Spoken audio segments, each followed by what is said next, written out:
Clase número 15 de Cristología. Bienvenidos todos. Recemos juntos. Ven a mí, Espíritu Santo, Espíritu de sabiduría. Dame mirada y oído interior para que no me apegue a las cosas materiales, sino que busque siempre las realidades del Espíritu. Ven a mí, Espíritu Santo, Espíritu de amor. Haz que mi corazón siempre sea capaz de más caridad. Ven a mí, Espíritu Santo, Espíritu de verdad. Concédeme llegar al conocimiento de la verdad en toda su plenitud. Ven a mí, Espíritu Santo, agua viva que lanza la vida eterna. Concédeme la gracia de llegar a contemplar el rostro del Padre en la vida y en la alegría sin fin. Amén. Queridos hermanos y hermanas, hagamos pues Cristología.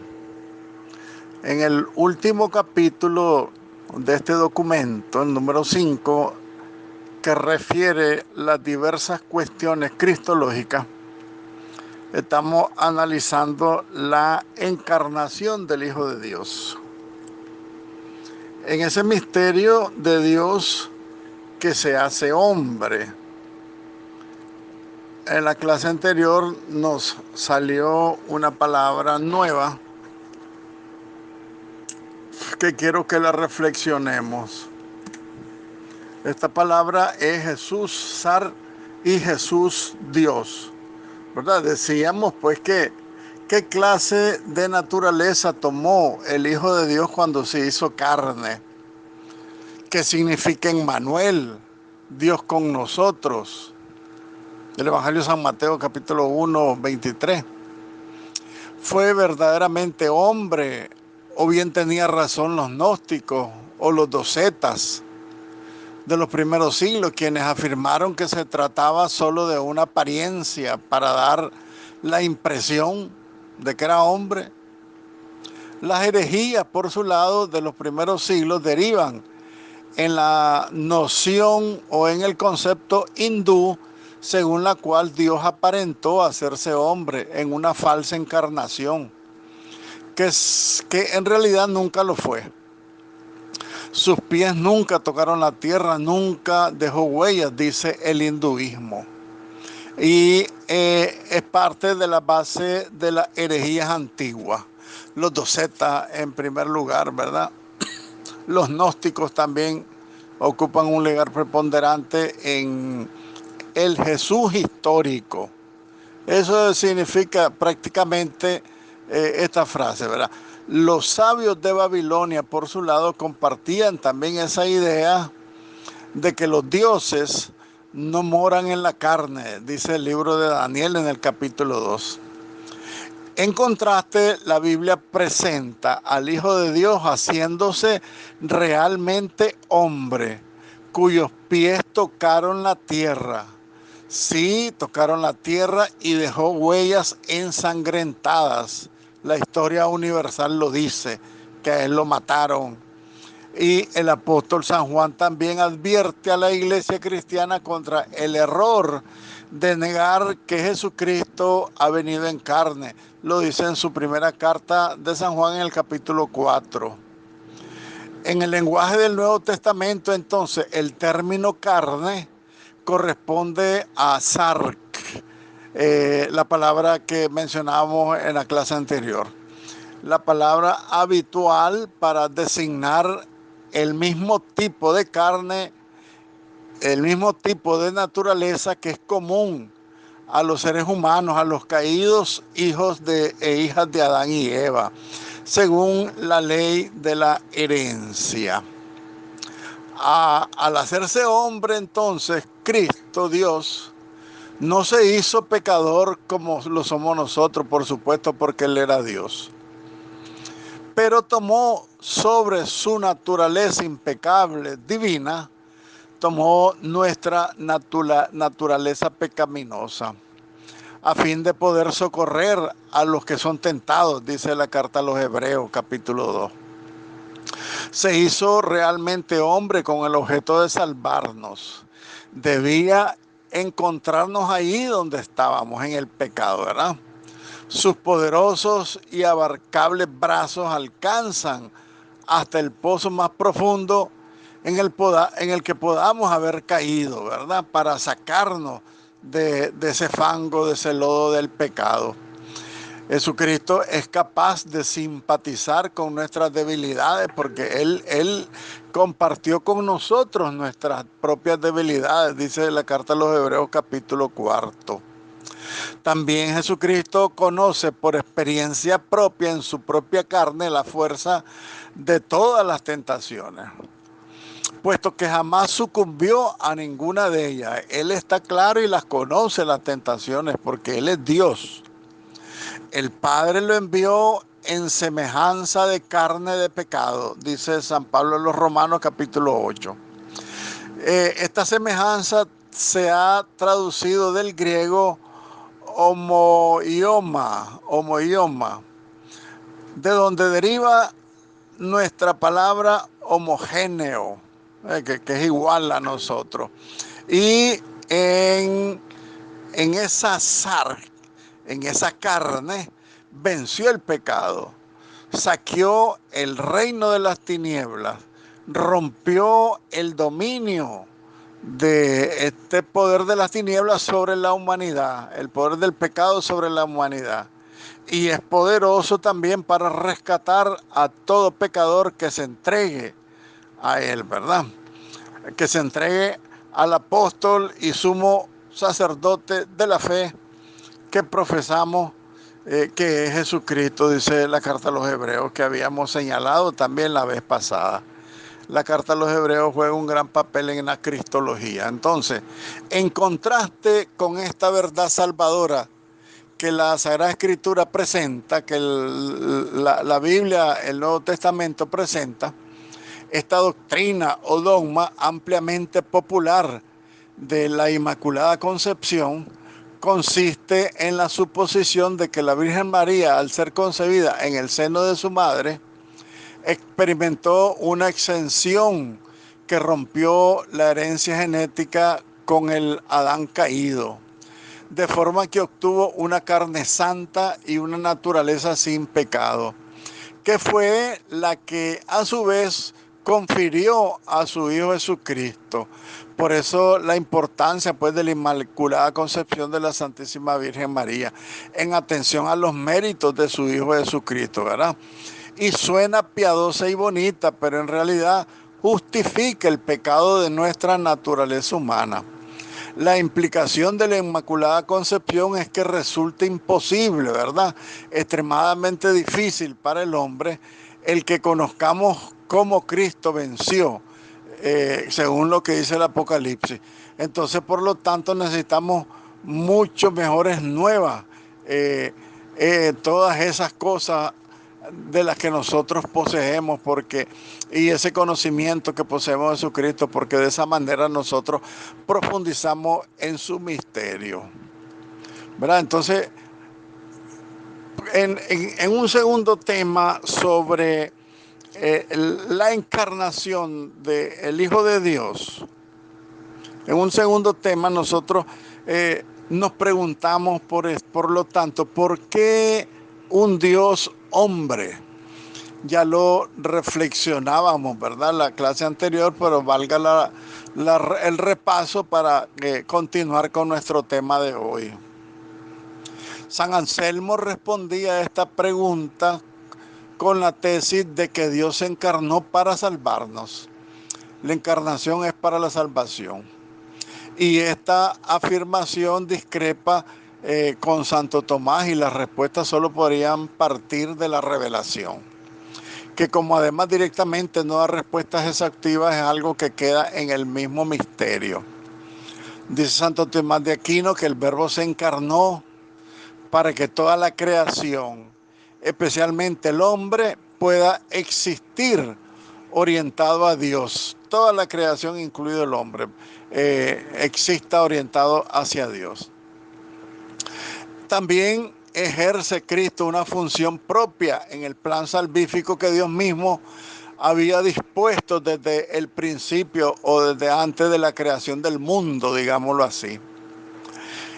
El hombre es liberado del pecado e introducido en una intimidad de vida con Dios humanamente inconcebible e irrealizable según los términos humanos. Y todo esto, esta comunión, esta intimidad de Dios con el hombre, es gracias a Cristo, el Verbo encarnado. Por esa razón, en Cristo, Dios salva al hombre. Dios no lo aniquila, sino que lo salva, lo revaloriza, lo considera digno de colaborar a la salvación. Entonces, no perdamos de vista que a la luz de la encarnación del Verbo, se ilumina todo este misterio de la salvación del hombre y del misterio también del mundo, ¿verdad? La salvación del hombre y del mundo. En este misterio salvífico, el punto omega al que todo tiende para ser recapitulado y sometido a Dios es Cristo, ese punto omega. La conveniencia de la salvación entonces supone necesariamente que sea Dios mismo el que salve, porque el hombre, ya hemos dicho, es incapaz, es irrealizable esa intimidad, esa unión íntima del hombre con Dios, solamente gracias a Cristo. Por eso podríamos llamar entonces que es una autoliberación por parte del hombre que es absolutamente inconcebible. Por eso Cristo adquiere una naturaleza humana, porque desde la naturaleza humana nos libera, nos salva. Por eso el Salvador debe restablecer esa relación originaria del hombre con Dios, esa originaria amistad de Dios y el hombre, esa amistad que fue destruida por el pecado, y hacerlo de manera sobreabundante. Cristo hace esa reconciliación entonces del hombre con Dios de una manera sobreabundante, infinita, absoluta, total, lo que únicamente es posible por iniciativa divina. Además, la salvación es descrita como una nueva salvación porque es una nueva forma de obrar de Dios, lo que supone entonces absolutamente en la historia de la salvación una nueva intervención de Dios. Si nosotros vemos entonces el valor del misterio pascual de Cristo es infinito, porque nos redime de una manera sobreabundante. Y solamente lo puede hacer Dios. Y como lo hace Dios en el plan salvífico, es una nueva salvación, un nuevo gesto, una nueva intervención de Dios para rescatarnos del lugar en el que caímos por voluntad propia, por el pecado todos los hombres. Tercer aspecto de la encarnación del Hijo de Dios. ¿Cómo expresar el misterio de Jesús? En el Nuevo Testamento fijamos la atención en el llamado esquema triádico, que es la expresión más explícita de la fe cristológica primitiva. El esquema triádico, ¿verdad?, de la cristología primitiva. Este esquema lee la existencia de Jesucristo siguiendo este movimiento, desde la preexistencia del Verbo en Dios, según el relato del prólogo del Evangelio de San Juan, desde la preexistencia del Verbo a su rebajamiento en la encarnación, de la que habla San Pablo en la carta a los Filipenses capítulo 2, se anonadó a sí mismo. Otras versiones dice, no hizo alarde de su categoría de Dios. Entonces, su preexistencia, su rebajamiento y la muerte, y una muerte de cruz, a la exaltación de la resurrección. Ese es el esquema triándico de la cristología primitiva. La preexistencia, el rebajamiento del Verbo, la muerte en cruz y la exaltación en la resurrección.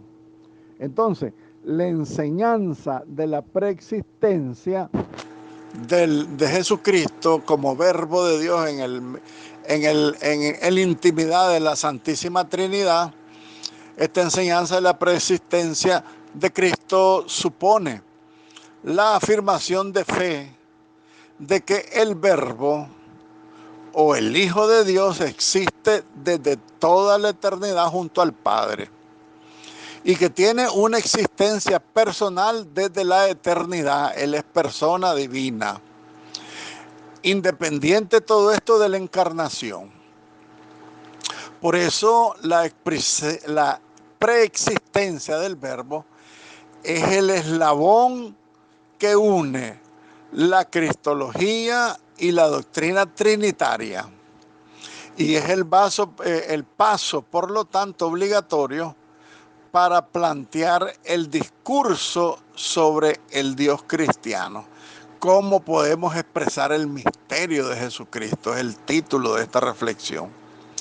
En cuanto a la enseñanza calcedonense del concilio de Calcedonia, acuérdense de ese concilio de los primeros siglos, una única persona, dos naturalezas. Es obligado a evitar las dificultades que hoy podría suscitar esta definición y es indispensable completarla valiéndose de la enseñanza escriturística, la enseñanza bíblica. La humanidad permanece siempre tal, aunque libremente se deja plasmar por el verbo que la ha asumido, de forma que responda cada vez más perfectamente a sus impulsos transmitidos mediante el Espíritu Santo. Así se explica fundamentalmente el crecimiento en sabiduría, en gracia y en obediencia que la revelación le atribuye a Jesucristo en aquel pasaje cuando Jesús se quedó en el templo sin que lo supieran sus padres. Dice al final de esa perícopa que Jesús se fue a vivir con ellos e iba creciendo en sabiduría, en gracia y en obediencia, ¿verdad? A sus padres y a Dios también. Muy bien, entonces así se puede expresar el misterio de Jesús, su preexistencia, su rebajamiento y su pasión, muerte, su exaltación en la resurrección. Y que el verbo de Dios, persona divina, asume naturaleza humana. Con su doble naturaleza nos implica a nosotros, nos diviniza al hombre y él se humaniza. Y esto solamente se puede explicar a través de la revelación de la Sagrada Escritura, ¿verdad? Y la tradición. Por su lado, entonces, la humanidad de Cristo se deja plasmar porque el verbo la asume, ¿verdad? Por obra del Espíritu Santo. Así se explica sencillamente a este Jesús que crece en gracia, sabiduría, etcétera, etcétera. Segunda cuestión cristológica. La primera es la encarnación. Segunda cuestión cristológica, la ciencia humana de Cristo.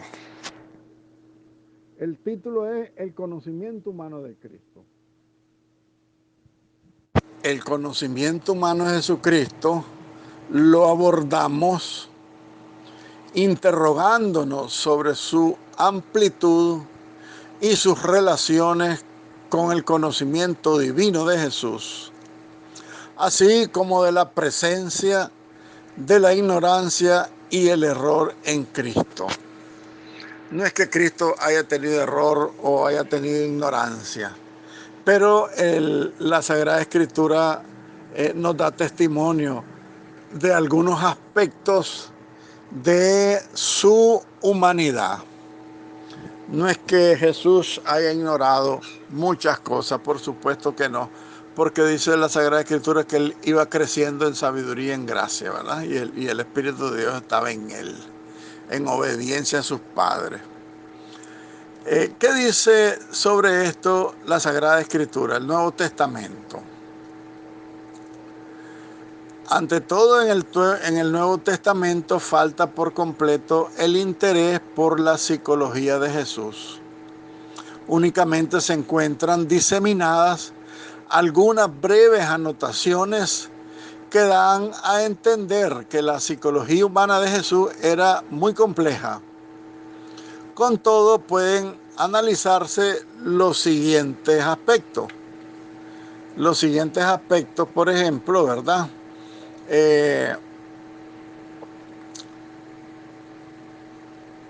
El conocimiento experimental, el conocimiento progresivo, el conocimiento extraordinario, el conocimiento superior, la misión de Jesús, su fin salvífico y su filiación divina.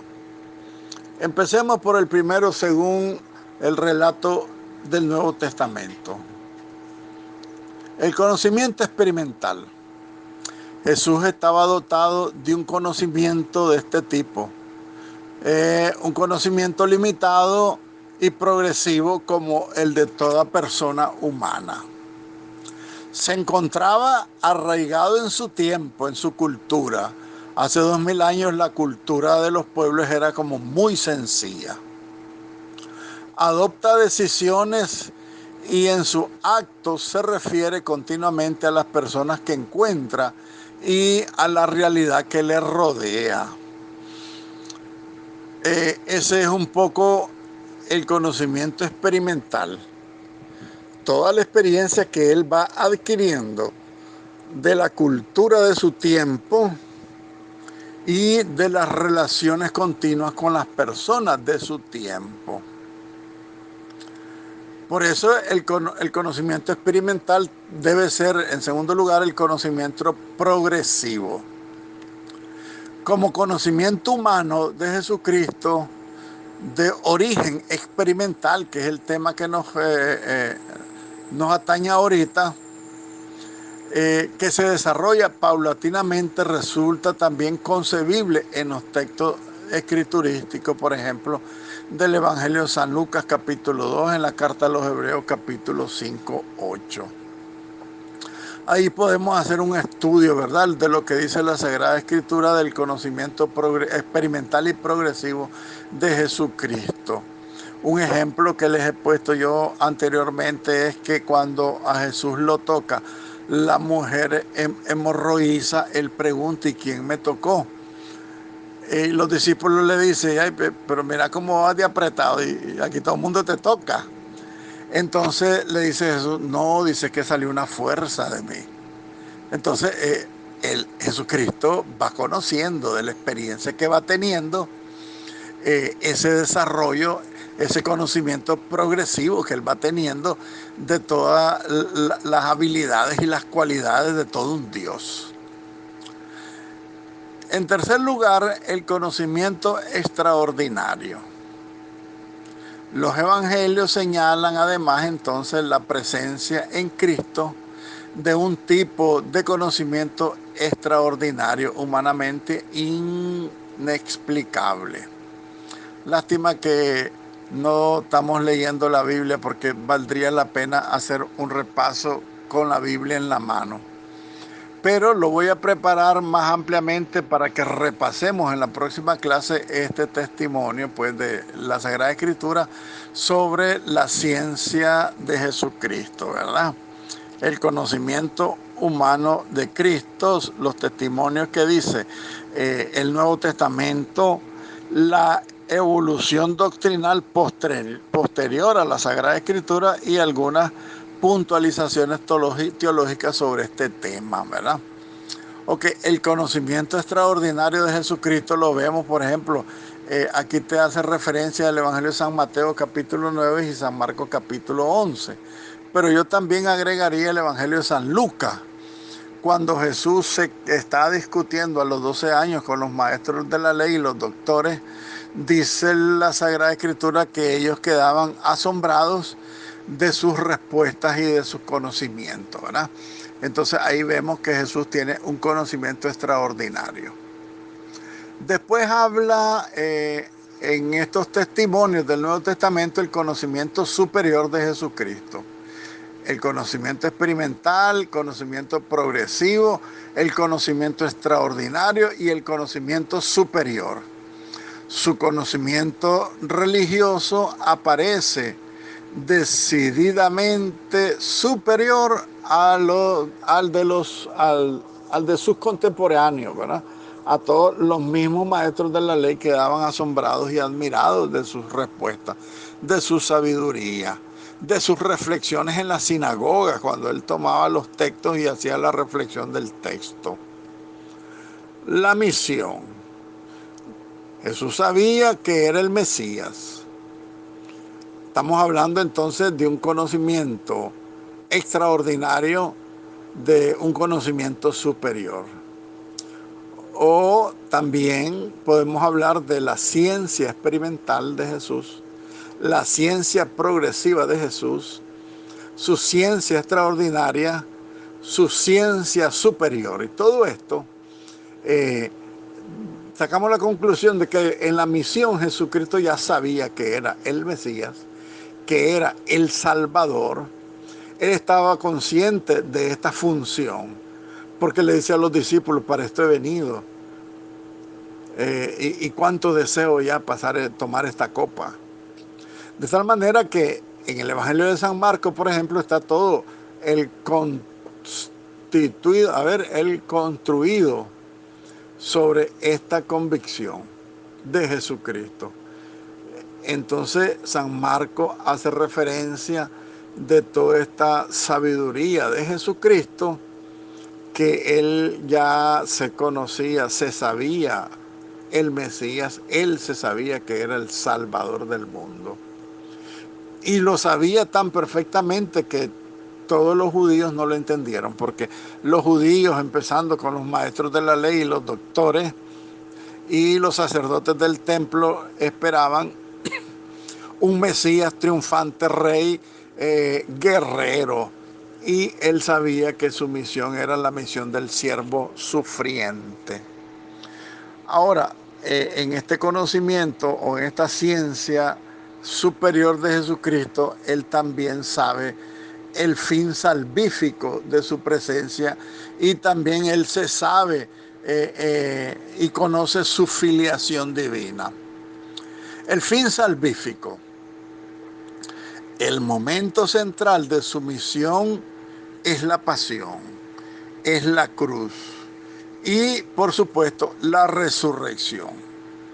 ¿Por qué? Porque Jesús ya la anuncia anticipadamente en diversas ocasiones, atribuyendo a su muerte un valor salvífico a favor de todos los hombres, dice el Evangelio de San Marcos en el capítulo 10. La próxima clase vamos a hacer un repaso de este texto con la Biblia en la mano. Yo les pido que para el próximo lunes tengamos la Biblia en la mano, que vamos a irla reflexionando. Si pueden marcar todos estos textos de este testimonio del Nuevo Testamento sobre cristología, sobre la ciencia de Jesús o el conocimiento humano de Jesús, lo vamos a hacer con Biblia en mano para que lo reflexionemos. Entonces, la finalidad salvífica de su encarnación, de su presencia, de su unión hipostática, de todo lo que es cristología, todo lo que es su misterio, él sabía que la finalidad de su misión era la salvación, ¿verdad? Todo este gesto de Jesucristo, su obra, sus palabras, sus hechos, su muerte, su pasión, su muerte, resurrección, tienen un valor salvífico a favor de todos los hombres. Y por último, también él sabe su filiación. El Evangelio de San Mateo capítulo 11, San Marcos capítulo 13, estos textos enseñan con claridad que Jesús era consciente de ser el Hijo de Dios, en sentido propio de la palabra, el único Hijo de Dios, porque recuerden que nosotros somos hijos por adopción, somos hijos en el Hijo. el único Hijo en sentido propio, el Hijo único de Dios, era Jesucristo. Y él estaba claro de esa verdad de su origen divino.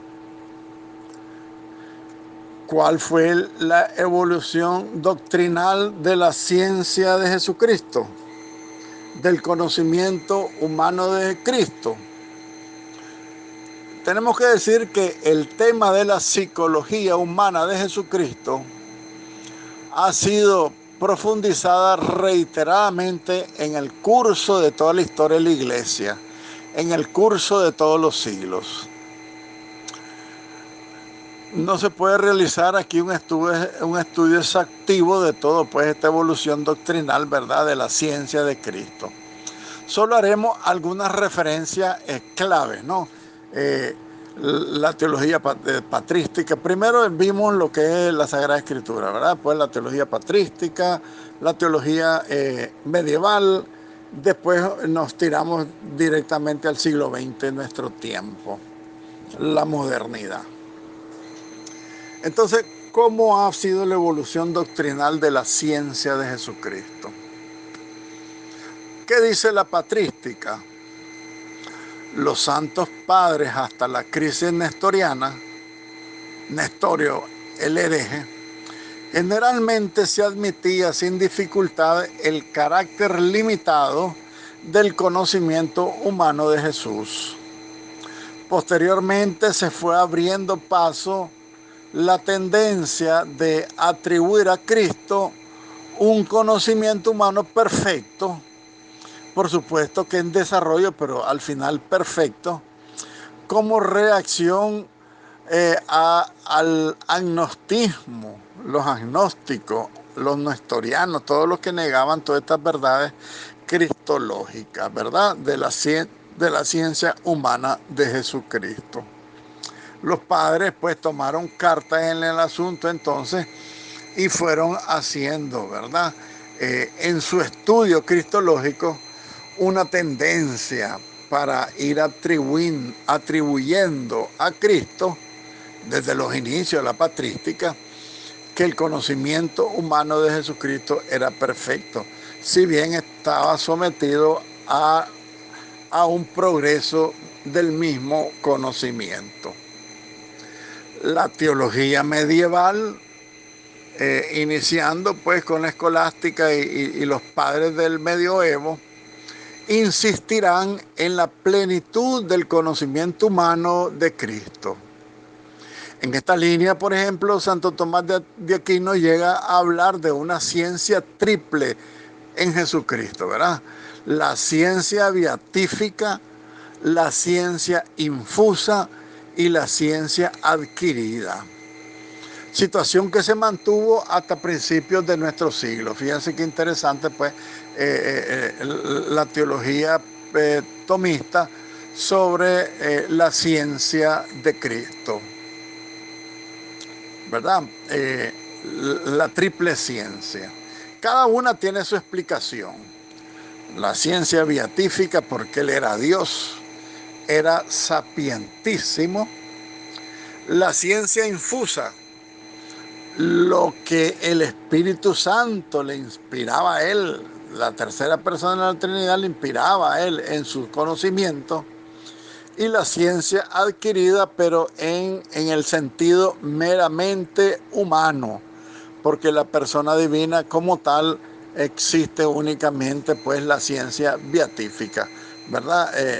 Como una de las cualidades divinas que tiene la Trinidad, ¿verdad? La ciencia total, plena, absoluta. ¿Qué podemos decir de nuestro siglo XX y XXI? Aquí te va a hablar del siglo XX. El siglo XX se habla de la presencia en Jesús de una ciencia adquirida, de un conocimiento adquirido, solo relativamente perfecta, ¿verdad? Condicionada a su momento histórico. Les repito que la cultura antigua, hace 2000 años, era una cultura muy sencilla, no tanto como la nuestra. Entonces esa ciencia es perfecta en Cristo, pero es relativamente perfecta, porque si nosotros nos ponemos a analizar el conocimiento humano del ser humano 20 siglos después, nos vamos a dar cuenta que ahora sabemos más de lo que pudo haber sabido Jesucristo de todas las cosas que conocemos. Él solo adquirió en su conocimiento humano lo que le proporcionaba su entorno, ¿verdad? Cultural, su entorno de su época.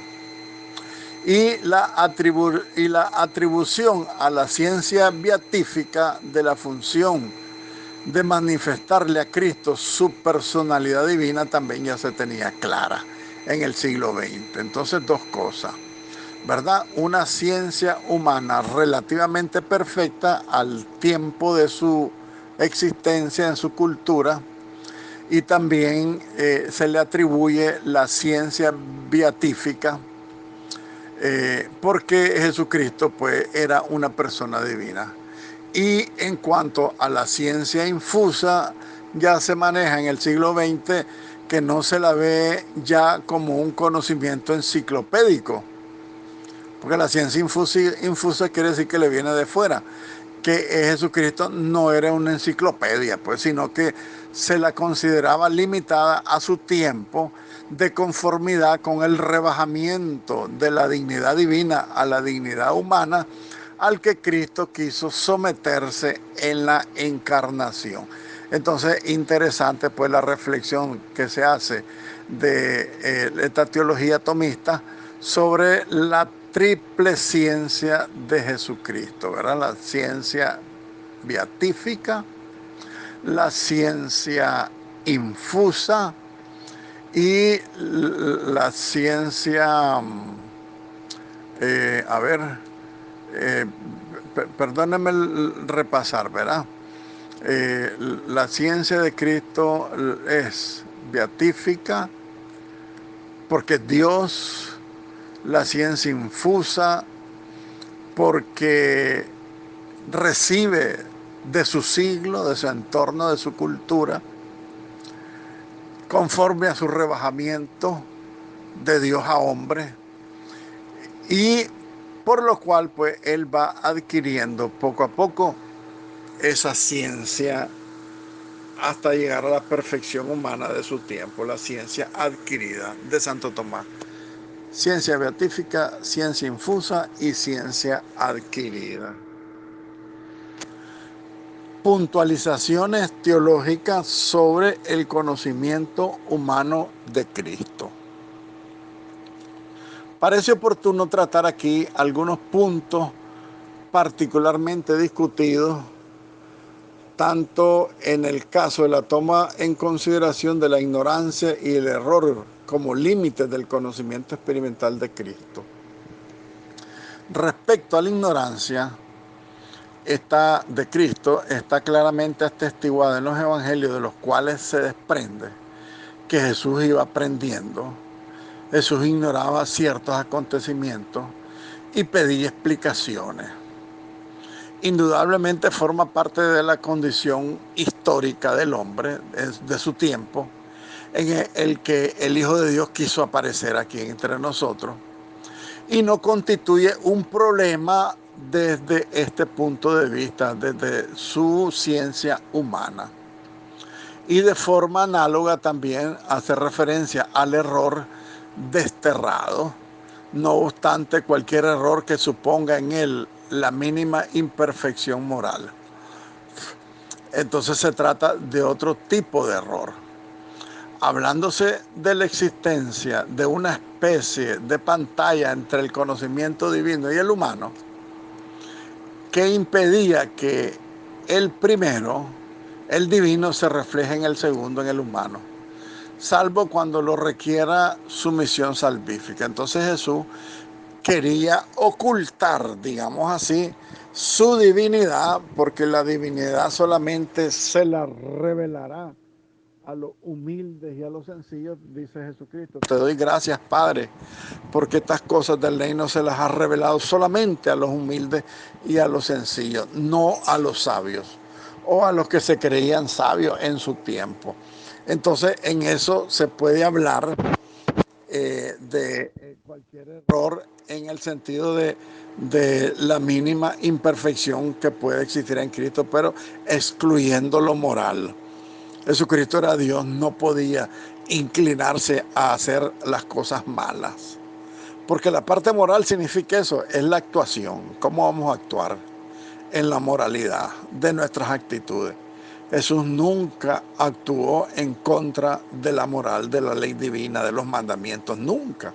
Entonces, su debilidad era en cuanto que era hombre sujeto a una cultura de hace 2000 años totalmente pobre de ciencia. Entonces, eso es lo que quiso Dios asumir en su naturaleza humana. Por eso le dirá Jesús a sus discípulos, ustedes van a poder hacer cosas más grandes que las que yo hice. Porque él estaba también hablando de futuro cuando se refiere a que él estaba limitado en el nivel de su cultura. Si tuviera ahorita el siglo XX, él hiciera otras cosas más grandes, definitivamente. Con esto parece garantizarse a la vez la perfección y la historicidad del conocimiento de Cristo sobre la doctrina que enseña y sobre el designio salvífico que debe realizar. En esta perspectiva se consigue también entender que la ignorancia de Jesús acerca del día y la hora de la parucía no poseía humanamente ese conocimiento porque no era necesario para el cumplimiento de su misión.